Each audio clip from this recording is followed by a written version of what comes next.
జగన్మోహన్ రెడ్డి గారికి సెక్యూరిటీ విషయంలో ఇంచు తగ్గినా కానీ మొత్తం రాష్ట్రం అల్లకొల్లం అయిపోతుంది. ఇదందరూ గుర్తు పెట్టుకోవాల్సిన విషయం. 40% ఓట్ బ్యాంక్ ఉంది జగన్మోహన్ రెడ్డి గారికి. సీట్లు అంటున్నారు, సీట్లతో పని లేదు మీకు. 40% ఓట్ బ్యాంక్ ఉంది మాకు. ఈ 40% ఓట్ బ్యాంకింగ్ కదిలి వస్తే ఏమవుతుందో ఒకసారి హోమ్ మినిస్టర్ గారిని, నారా చంద్రబాబు నాయుడు గారిని, అలాగే నారా లోకేష్ గారిని, పవన్ కళ్యాణ్ గారిని అందరికీ చెప్తున్నాం. మేము రానికి ఎన్ని అబద్ధాలని చెప్తాం. నీకు ఒకటి బంగారు కారు ఇస్తామంటారు, లేకపోతే నీకు హెలికాప్టర్ తీపిస్తామంటారు, ఇంకోటి. వచ్చిన తర్వాత కానొచ్చే దేవుడు లేడు, కానొచ్చే నాయకుడు లేడు. ఈ 5 ఏళ్ళు మమ్మల్ని టార్చర్ చేసి ఇబ్బంది పెడుతున్నారు. రేపొద్దున మాకు వచ్చిన 5 ఏళ్ళు మీరేం చేస్తారు?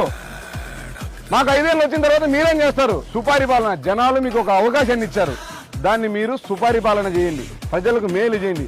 దేవుడు ముందే అంటున్నా, గిమిలి వచ్చిందంటే మీ పరిస్థితి దావుదీపం కంటే ఘోరంగా ఉంటుంది. విన్నారు కదా ఇతని మాటలు. ఇతను ఎవరో ఈ పాటికి మీరు గుర్తుపట్టుండొచ్చు. బెట్టింగ్ యాప్స్ ప్రమోషన్ చేయడంలో నెంబర్ 1 క్యాండిడేట్.